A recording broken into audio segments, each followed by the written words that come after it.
அரசியல் என்பது மக்களுடைய ஆணை ஊடாக ஆட்சியை பிடிப்பது. அதிலும் எங்களுடைய நாட்டின் நிறைவேற்றுத்துறையினுடைய அதிகாரம் என்பது சிறுபான்மை மக்களுக்கு மிகவும் இன்றியமையாத ஒன்று. அந்த அடிப்படையில் கிழக்கு மாகாணத்தினுடைய இருக்கிற மக்களுடைய முழு நம்பிக்கையும் என்ற ஒரு தலைவராக ரணில் விக்ரமசிங்க அவர்களை கொண்டு வருவதற்கு நாங்கள் அயராது பாடுபட்டு கொண்டிருக்கிறோம். அந்த அடிப்படையிலே திருவண்ணாமலை, மட்டக்களப்பு, அம்பாறை, அதிலே மட்டக்களப்பிலே உங்களுக்கு தெரியும், நாங்கள் மிக பிரமாண்டமான கூட்டங்களை நடத்தியிருக்கிறோம்.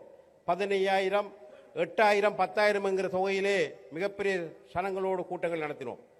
இருந்தாலும் அம்பாறை மாவட்டத்திலே தமிழ் பிரதேசத்தில் ஒரு கூட்டத்தை நடத்த வேண்டும் என்பதற்காக நாங்கள் 2 இடங்களை தெரிவு செய்தோம். ஒன்று கல்முனை நகரம், அடுத்தது திருக்கோயில். திருக்கோயில் தான் நடத்த வேண்டும் என்று எங்களுடைய அரசியல் பிரமுகர்கள் தீர்மானத்தின் அடிப்படையிலே தமிழ் மக்கள் விடுதலை புலிகள் கட்சியும் இணைந்து இந்த கூட்டத்தை நாங்கள் இன்று ஏற்பாடு செய்து பேசிக் கொண்டிருக்கிறோம். இங்கு எல்லோரும் சொன்னது போல இந்த நாட்டினுடைய கடந்த காலம் என்பது மிகவும் இருள்மயமான காலமாக இருந்தது. முக்கியமாக பெற்றோர்கள், அதுவும் பெண்கள் மிக மோசமாக மனமுடைந்து எதிர்காலம் எப்படி இருக்கும் என்று தெரியாத மிக மோசமான கவலைகளோடு வாழ்ந்தார்கள். குழந்தைகளுக்கு பால் இல்லை, வாகனத்துக்கு எரிபொருள் இல்லை, மின்சாரம் இல்லை, ரோடுகளிலே செல்ல முடியாது. அதைவிட வைத்தியசாலைகளிலே மருந்துகள் இல்லை.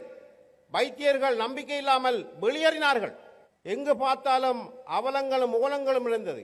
இந்த நிலைமையை சில காலங்களிலே மாற்றியமைத்த ஒரு தலைவர், அதற்காக நன்றி கடன் தெரிவிக்கும் மூலமாக அவரை நாங்கள் மிக பெரும் ஆணையை வழங்கி மீண்டும் முறை ஜனாதிபதி ஆக்க வேண்டியது இந்த இலங்கையிலே வாழ்கிற ஒவ்வொரு தனி மனிதனுடைய கடமை என்பதை நான் இங்கு சொல்லி வைக்க விரும்புகிறேன். அதே போன்று அம்பாறை மாவட்டத்தின் தமிழ் மக்களுடைய வாக்கு என்பது நிச்சயமாக இங்கு மக்கள் அதிகமாக கலந்து கொள்ளாவிட்டாலும் ரணில் விக்ரமசிங்க அவர்களுக்கு தான் அளிக்கப்பட போகிறது. ஏனென்றால் பிராந்திய அரசியல் நாங்கள் விரும்பிய விரும்பாமலோ ஏற்படுத்தியிருக்கிற இனத்துவ அரசியல் தாக்கம் காரணமாக நிச்சயமாக இங்கு இருக்கிற பெரும்பாலான எங்களுடைய வாக்குகள் ரணில் விக்ரமசிங்க ஜனாதிபதிகளுக்கு விழப்போகிறது. அதை சரியாக பயன்படுத்தி எதிர்காலத்திலே நன்கு திட்டமிட்டு இந்த மாவட்டத்தை கட்டியெழுப்புற பொழுதோ நீங்களும் அதிலே பங்குதாரர்களாகிக் கொள்ள வேண்டும். முக்கியமாக கிழக்கு மாகாணத்திலே அம்பாறையிலே மிக நீண்ட காலமாக, ஏன் அரசியல் வரலாற்றிலே ஒரு பார்லமெண்ட் உறுப்பினர் அமைச்சராக இருந்ததே கிடையாது. கனகரட்னம் ஐயா மாத்திரம் ஒரு அபிவிருத்தி அமைச்சராக இருக்கார்.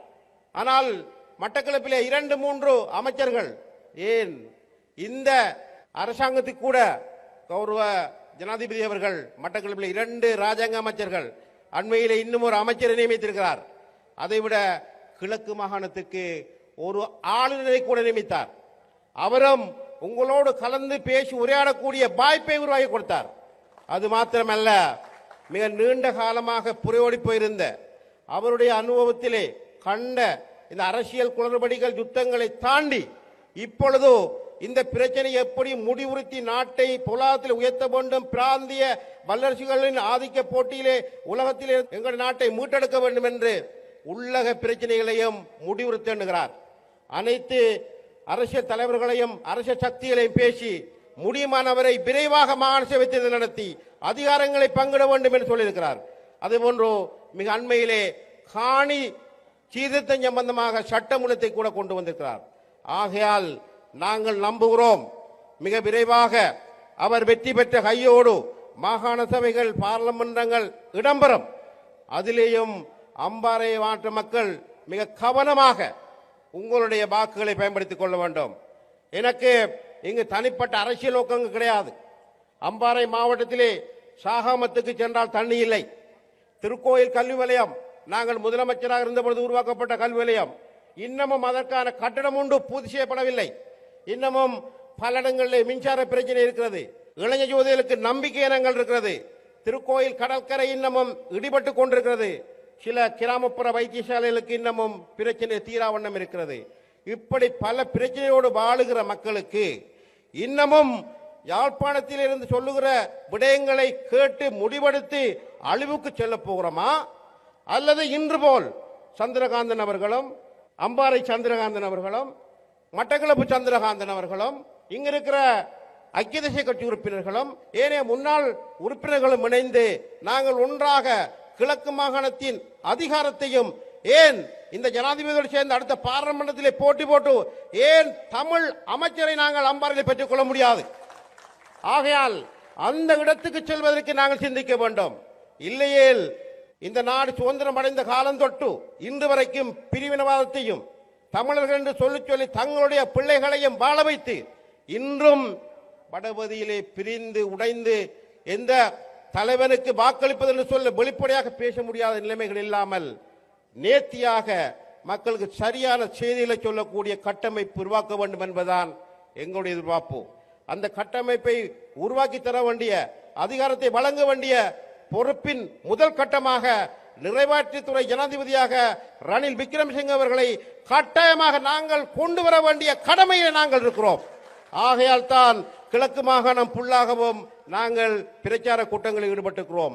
அந்த அடிப்படையில் நாங்கள் ஒன்றுபட்டு இந்த மாகாணத்தையும் இந்த நாட்டையும் கட்டியெழுப்பதற்கு நாங்கள் ஒத்துழைப்பு வழங்க வேண்டும். இங்கு பேசிய பலர் சொன்னார்கள் யுத்தத்தை பற்றி, அழிவுகளை பற்றி. எங்களுக்கு தெரியும் எத்தனை வழிகள் இருக்கிறது. இதை கடந்த காலங்கள் போல வடபகுதி ஆதிக்கம் செலுத்துகிற ஊடகங்களும் அங்கிருக்கிற தலைவர்களுடைய செய்தியை கேட்டால் கண் முன்னே 10-15 வருடங்களாக நாங்கள் பார்த்து கொண்டிருக்கிற இந்த நிர்வாக பிரச்சனைகளுக்கும் அபிவிருத்தி பிரச்சனைகளுக்கும் அதிகார பிரச்சனைகளுக்கும் முடிவு கட்ட முடியாது. இந்த மண்ணை நேசிக்கிறோம், இந்த மண்ணிலே வாழுகிற மக்களை நேசிக்கிறோம். இந்த மக்கள் நாங்கள் வாழுகிற பொழுது தீர்வு பெற்று கொடுக்க வேண்டும் என்கிற உன்னதமான நல்ல நோக்கத்தோடு நாங்கள் ஒன்றாக சேர்ந்து அம்பாறை மாவட்டத்தையும் கட்டியெழுப்புகிற பணியை நாங்கள் நிச்சயமாக செய்வோம். அந்த அடிப்படையில் நீங்கள் எல்லோரும் ஒன்றுபட்டு நாங்கள் நம்பிக்கையோடு இந்த மாவட்டத்தையும் மாகாணத்தையும் கட்டியிருப்பதற்கு ஒன்றிணைவோம் என்று அழைப்பு விடுவதோடு சிலிண்டர் சின்னத்துக்கு வருகிற 21ஆம் தேதி அனைவரும் சென்று கிராமப்புறங்களில் இருக்க மக்களையும் விழிப்பூட்டி தமிழர்களுடைய ஒரே தெரிவு சிலிண்டர் சின்னம்தான், அதற்கு வாக்களியுங்கள், உங்களுடைய பிரச்சனைகளை நாங்கள் பொறுப்பெடுக்கிறோம் என்று சொல்லி முடித்துக் கொள்கிறேன். நன்றி, வணக்கம். இது போன்று பல செய்திகளை தெரிந்து கொள்ள நமது வைப்ஸ் டிவி யூடியூப் தளத்தை சப்ஸ்கிரைப் செய்து அருகிலுள்ள பெல் பட்டனை கிளிக் செய்யுங்கள். மேலும் பல செய்திகளை அறிந்து கொள்ள www.vaibznews.com, vibesnews.com என்ற இணையதளத்தை பார்வையிடுங்கள்.